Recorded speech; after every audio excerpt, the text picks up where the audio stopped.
Okay, so today I want to talk about one of my personal favorite trips in collar and elbow wrestling. I'm here with Dragan, he's going to help me out. So, the reason why this is one of my favorite trips is because it's a lot more forgiving than many other leg techniques in terms of timing. So, collar and elbow is a game of leg techniques, it's a game of trips. The downside to trips is they are often very, very unforgiving when it comes to timing. There's often a tiny window of opportunity in which a trip will work, and once that window is passed, once you've missed it, the technique just disappears into the ether and you've got nothing. So for instance, for mini trips, I have to be quick enough to catch Dragan's foot in midair. So let's say we're here and we're wrestling and I pull him forward with this side. So you just take like a big exaggerated step forward. I would have to catch his foot in midair before he has time to touch down. In real time, obviously, that is incredibly difficult. We're here, it's chaotic, we're wrestling. I pull him forward. Now, if you step forward in real time, boom, I missed my opportunity. My window was passed, and instead of getting a nice, cool-looking trip for YouTube, I've just kicked him in the ankle, and I'm going to go home with sore toes. So, trips are obviously a legit form of attack, but there is, in my opinion, a very steep learning curve to pulling them off in a real-life situation. So that's why I like this trip. It's a little bit more forgiving in terms of timing. It's called the sticking trip or the hanging trip because it's not the same kind of quick cut as many other foot sweeps and leg attacks. I am literally sticking or hanging on him, boom, and then I execute the finish. So I'm going to do it without the elbow grip for the time being. I mean, obviously, collar and elbow, we're here fixed grips, right hand on collar, left hand on sleeve, but just to make the details a little bit easier to see. I need to get Dragan to step forward with this foot. Boom. Once we're close here, foot on foot, I'm going to step forward and I'm going to hook my foot in behind his. So I'm not just stepping here on the ground. I'm actively hooking with my foot and my toes are pointing almost off in the same direction as his. So I'm not here like this, I'm here like this. What I also like to do here is put a little bit of pressure with my knee on the outside of his shin. This helps just keep his leg a little bit more under control because now it's getting clamped down from two directions instead of just one. So I have one clamp here and I have another clamp on top. It makes it slightly harder for him to pull his leg out as opposed to if it's just here, lift your leg out and it's gone.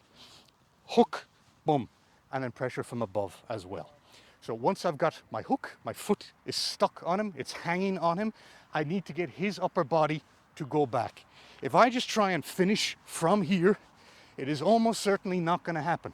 His center of mass is directly over his feet, and if I try and lift this, it's not going to happen. It's my leg against his leg. I might win if I'm a lot bigger, a lot stronger, but more often than not, I'm just going to waste energy here. So I need his upper body, his center of mass, to start moving back. Now the leg gets light, boom, and then I can lift it. So we're here.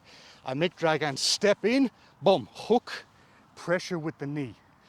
I've got my collar grip here and I'm going to use that to start pushing him back. Center of mass goes backwards, leg gets light. What you'll often find here as well is that in many cases he'll actually start moving back himself because I've forcibly pulled him forward.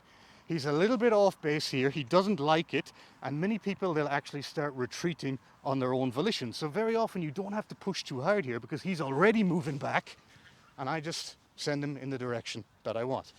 But regardless whether he helps me by moving back on his own volition or whether I have to push entirely, upper body needs to go back and then I just raise my hook, hips go forward and engaged, boom, and I kick with my hook. So we're here. Again, normally I would have my elbow grip, but just so that you can see the details, boom, pull him forward, hook, toes pointing roughly the same direction as his, pressure with the knee, using my collar grip to push him back, center of mass goes backwards, leg gets light, step in, hook, and steer him down. So I'm kicking with my hook and I'm pulling down with my collar arm. I'm basically attaching a rock to his shoulder. The rock is me, boom, and then I'm dropping him off a cliff. So with the full collar and elbow grips, we're here. Your right foot would be a little bit forward.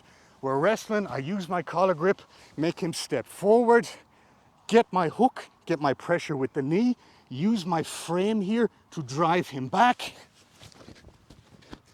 and steer him down and off balance.